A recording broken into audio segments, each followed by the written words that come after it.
Joanna wasn't just madly in love, she was literally mad. Born in 1479, the daughter of Isabella of Castile and Ferdinand of Aragon, she was married off to Philip the Handsome, a Habsburg prince. And yes, he was handsome, but also womanizing, cruel, and not exactly emotionally available. Still, Joanna adored him. Unfortunately, Philip died young in 1506, at just 28, from typhoid, poisoning, or karma, depending on which version you believe. But Joanna didn't move on. Instead, she had his corpse embalmed and took it on a tour of Spain, opening the coffin to gaze lovingly at his decaying face. Rumors claimed she slept beside it, insisted no other women could look at his remains, and even chased off none she suspected of necrophilic intent. Joanna was eventually locked up for the rest of her life, branded Joanna the Mad. But who's to say what's madness when love, grief, and centuries of inbreeding collide? At first glance, it seems like a classic royal match. A French princess marries the heir to the Byzantine throne. But then you look at the details and wince. Agnes of France was just 8 years old when she was married off to Alexios II Komnenos, the 10-year-old emperor of Byzantium. The year was 1180. The Holy Roman Empire and the Byzantine Empire were trying to get cozy politically. So naturally, the solution was to swap toddlers and call it matrimony. But politics moved faster than puberty. By 1183, Alexios was dead, strangled on the orders of his scheming cousin Andronikos I, who seized the throne for himself. Then things got even weirder. Agnes, now around 11, was forced to marry Andronikos, the man who had just murdered her child husband. He was over 60. Picture your grandpa dragging his dead nephew's widow down the aisle. Reports say Andronikos doted on Agnes and even paraded her as his little empress. But make no mistake, this was power politics wrapped in royal velvet and dipped in trauma. Agnes would eventually remarry, fade into relative obscurity, and die forgotten. But for one horrifying chapter of her life, she was the child bride of a child emperor and then of his murderer. When Catherine of Valois married Henry V of England in 1420, it was a grand political move meant to unite England and France. She was young, beautiful, and unexpectedly widowed just 2 years later. Henry V died of dysentery while fighting in France, because, of course, romance in medieval Europe often ended in diarrhea and war. Catherine, only 21 and suddenly single, was now Queen Dowager with no clear future. The royal council declared she couldn't remarry without their approval, essentially locking her romantic life in bureaucratic chains. But love, or at least lust, finds a way. She secretly married, or maybe just shacked up with, Owen Tudor, a Welsh servant who may have been her bodyguard.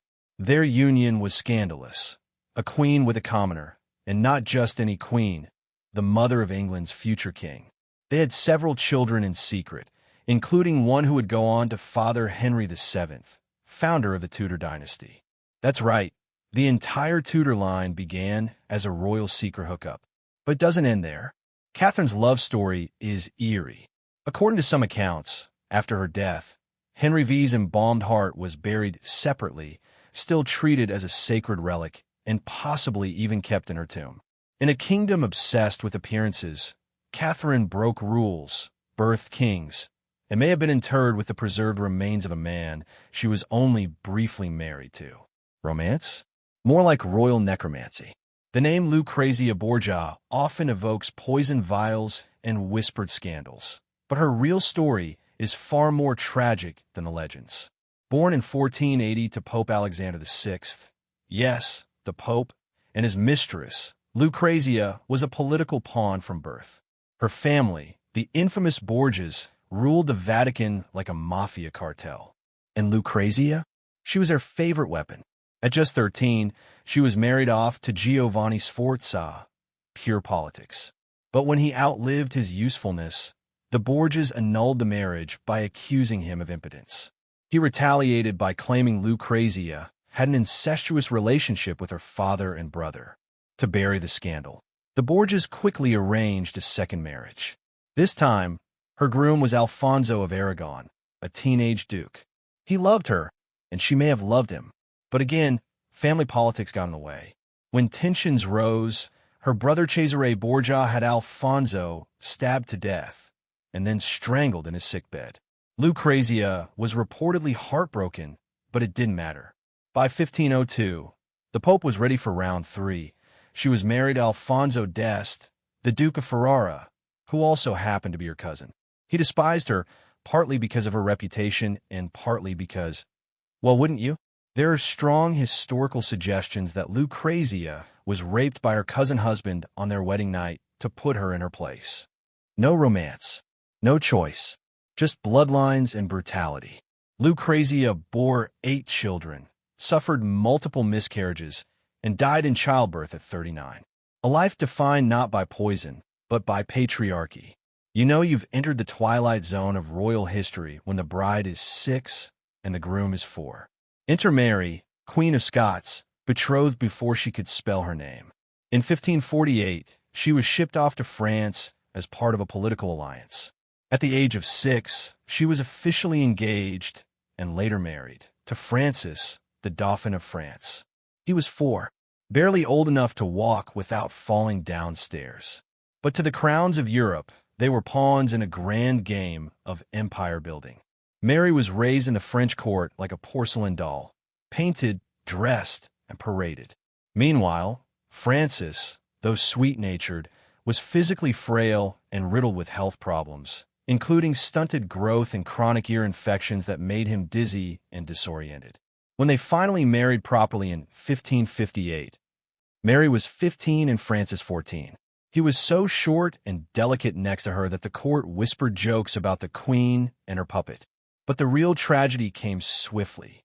Francis died less than 2 years later, his brain possibly infected by a festering abscess in his skull. Mary was now a teenage widow in a foreign court that no longer needed her. She returned to Scotland, her French dreams shattered, her reputation stained, and her political power never quite intact again. And all of this before she was 18. Ancient Rome wasn't just about gladiators and togas. It also gave us some of the most bizarre marital arrangements ever, and Empress Theodora, too, not to be confused with Justinian's famous wife, takes the twisted cake. After the death of her husband, Emperor Theophilos, in 842 AD, Theodora ruled the Byzantine Empire as regent for her young son. She was respected, powerful, and cunning, a rare female ruler in a male-dominated world. But her story takes a wild detour. When her son came of age, Theodora was forced into retirement, but not into obscurity.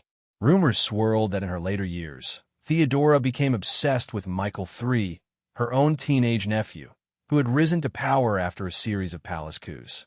And then, according to several chroniclers, came the scandal. Theodora married Michael.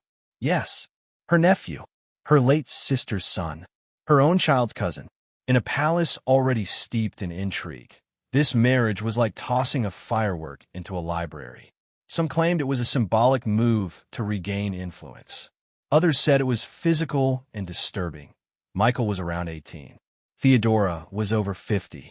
It's hard to separate truth from slander in Byzantine history, because everyone was lying, murdering, or writing propaganda. But even the rumor of such a union shook the empire. And whether or not the marriage was consummated, the damage to her legacy was permanent. Theodora died quietly, but history has never forgotten the empress who allegedly turned her nephew into a groom. Teresa Cunegunda Sobieska, born in 1676, was Polish royalty by blood and Bavarian by marriage. She came from powerful stock. Her father was King John III Sobieski, the victor of the siege of Vienna. Her destiny? To solidify Catholic alliances through marriage. But what happens when the political groom is already dead?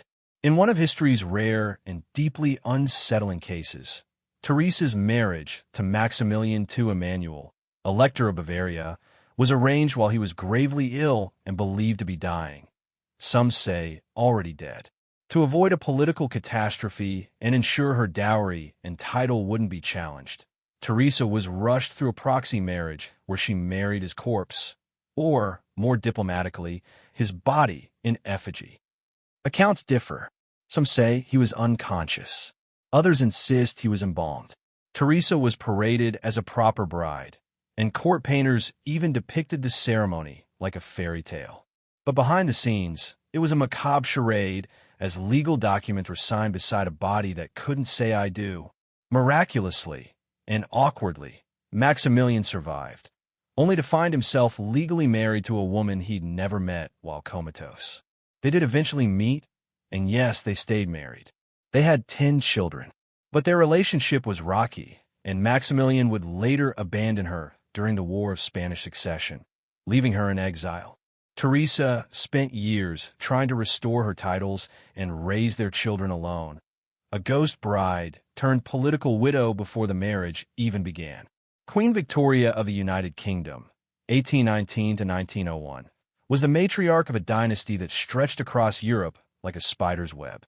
But beneath the pomp and ceremony lay an obsession with purity that would shape history and genetics for generations. Victoria married her first cousin, Prince Albert of Saxe-Coburg and Gotha, a match designed to keep royal bloodlines tight and alliances strong. Their union produced 9 children who married across Europe's thrones, weaving a complex tapestry of relations. But here's the catch. Many of Victoria's descendants married other close relatives, creating an unprecedented genetic compression rarely seen before or since in such influential circles. Her children were not only cousins, but also aunts, nephews, and second cousins in various combinations. This incestuous tangle contributed to the spread of genetic diseases, notably hemophilia, known as the royal disease, which afflicted Victoria's descendants in Russia, Spain, and Britain. Victoria herself lived a famously long and healthy life, but the legacy of her family's tight inbreeding led to tragic fates, including the mysterious assassination of her great-grandson, Tsar Nicholas II of Russia. Her story is a stark reminder. Royal power was built on alliances as much as blood, and sometimes that blood came with a price far heavier than any crown. In ancient Egypt, the royal family was seen as living gods, and their blood was considered sacred.